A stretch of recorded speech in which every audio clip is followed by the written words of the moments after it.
Hello everyone, today we are going to be previewing the Inter Milan versus Arsenal game tomorrow night. As always, if you do enjoy today's video, please be sure to like and subscribe. First up, we will preview Inter, look into their form in the last 3 games and discuss the patterns that may be at play and what we can expect from them as we go to the San Siro on Wednesday night. So, I just want to say they have won 2 of the last 3 games. They've only dropped points in 1 game, which was against Juventus, where they drew 4-4. It's notable in that game against Juventus, they also got 2 penalties. So, you could say they got bailed out in that one. In consistent, all 3 games, they've lined up in the same way, having a back 3. I'll show you the lineups here on screen. In that time, they played Empoli, Venezia, and Juventus.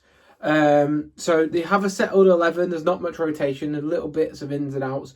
They've changed the back line once in that time with 1 player changing, but the ever presence was obviously Bastoni. In the midfield, Barela's played, but they have rotated Mkhitaryan and Zielinski in and out. But on the most part, settled games, and they also have Lautaro Martinez and Thuram, who have played every single one of those games from the start.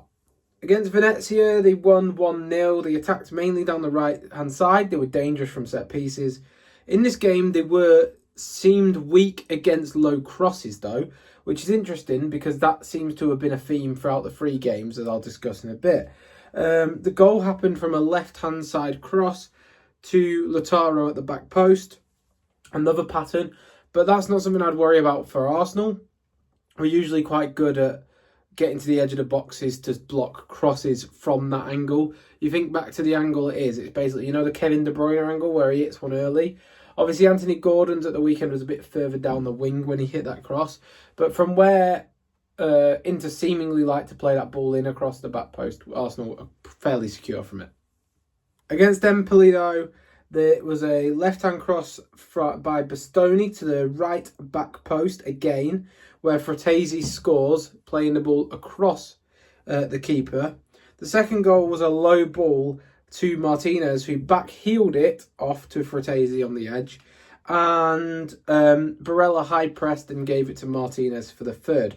So that's their 3 goals. In that one, Empoli didn't really have too many chances, to be fair. So there wasn't much to judge off. The Juve game, though, is where it gets in key. Obviously, this is the biggest opponent Inter have faced in the last 3, so it's the best quality they've faced. They managed to concede 4 goals, which is a damning indictment on their defence, but we'll get into it here. So, the first goal was a pen to Inter.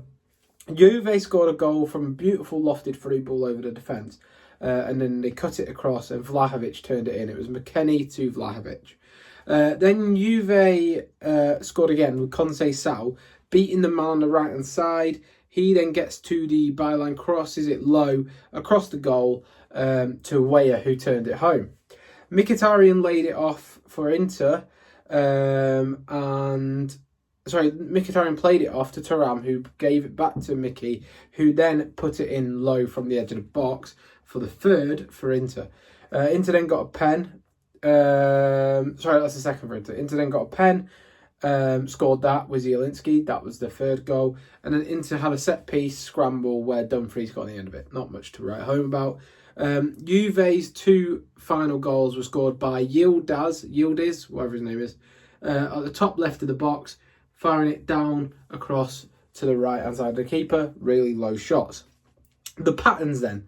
These are the patterns that I have noticed of play from Inter Milan, both for and against them through the games. These are places that I expect Arsenal to exploit, because let's be honest, Mikel Arteta, his coaching staff know a lot more than me about Inter's style of play.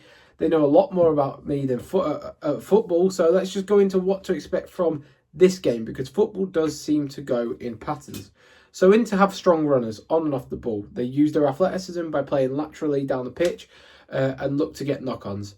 They also like to play tippy-tappy football, but they like to try and physically dominate through sort of using their runners. That said, the fullbacks who do bomb on, running back and forth, usually invert at the final stretch. So when they're attacking the actual box, that's when the fullbacks come inside as opposed to going on the outside, which is noticeable for a 3-back system. They like layoffs, they like 1-2s in play, and they also do have a high emphasis on set pieces in terms of second ball scrambles.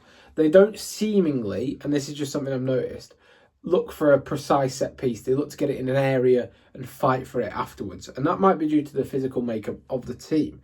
In terms of the wing backs, obviously they invert at the final stretch, but other than that, they are external wing backs. They play on the wing until they get to the final stretch of the play. They don't come into midfield like Arsenal's wing backs do. It's more a case of when they're running on, they'll do a 1-2 and invert before they reach sort of the top right hand side of the goal area. So the danger men are clearly Lautaro Martinez and Thuram, the two strikers, but obviously they have got quality in Nicola Barella. Defensively, they're not great from what I've seen against width. When the players go wide, especially in the Juve game, it creates gaps between the defensive line. So that's something that is present with a three-back formation sometimes. You've got to get your distances right between the three defenders. That's something that Inter seemingly struggle with. The issue Arsenal have is we don't have an out-and-out striker to just sit in behind the actual defenders, but we do have Saka and Martinelli who can offer that width, can offer that cutback. But yeah, I think Saka's going to be a key player, especially because he can get down the wing and then cross down low. A lot of the goals that Inter Milan conceded were low crosses from the byline, and that is a trademark of Arteta's side. It might be worth playing Sterling in this game on the left-hand side, just because he was so good for City in the past at getting that ball across the box low. As for a prediction then, Inter Milan are obviously at home. They'll have the crowd on them. It's a Champions League night. When you watch Champions League football, the games are usually less predictable. They're more end-to-end, and that can only favour Inter because they have that athletic presence. Arsenal have the physical presence. Obviously, they can dominate in the challenge, in the duel, but Inter seemingly have more athleticism in pace, in running in behind, so they'll look to stretch Arsenal. Arsenal are obviously in a tough moment, having lost to Newcastle last game, and Ødegaard is noticeably back on the bench. My prediction for the score is 2-2. I think that Ødegaard will probably get an equaliser or have some form of impact in the second goal for Arsenal. But I do think Arsenal may go behind in this one. We can beat them. Certainly Arsenal can beat them. But we're not in our best moment at the moment. And so therefore that is why my prediction is 2-2 and not an Arsenal win. What I will say, though, as a key point just for this game, I do believe it's going to be won and lost on the wings. Arsenal are very good at wing play with Saka to cut inside, to invert, to get that ball across. The issue is, at times, especially against Newcastle, it brings a horseshoe, especially when you then have no penetration in the middle. That's why I think Ødegaard is going to be key, coming off the bench, offering that penetration to then be able to go a bit more centrally, a bit more laterally, and a bit more between the lines. That said, Saka getting to the byline and cutting it across, as long as Kai gets into the box, or Jesus, whoever puts us up front, gets into the box, they can have a field day. I do think that Arsenal will massively benefit from playing Sterling on the left-hand side, because then, obviously, he's got the experience of cutting it back from the byline. He's also very good in tight spaces, similar to how Conceição scored for Juventus. I hope you've enjoyed today's video. Please be sure to like and subscribe if you have. If you're new, please be sure to subscribe and hit that notification bell. Thank you for watching, and goodbye.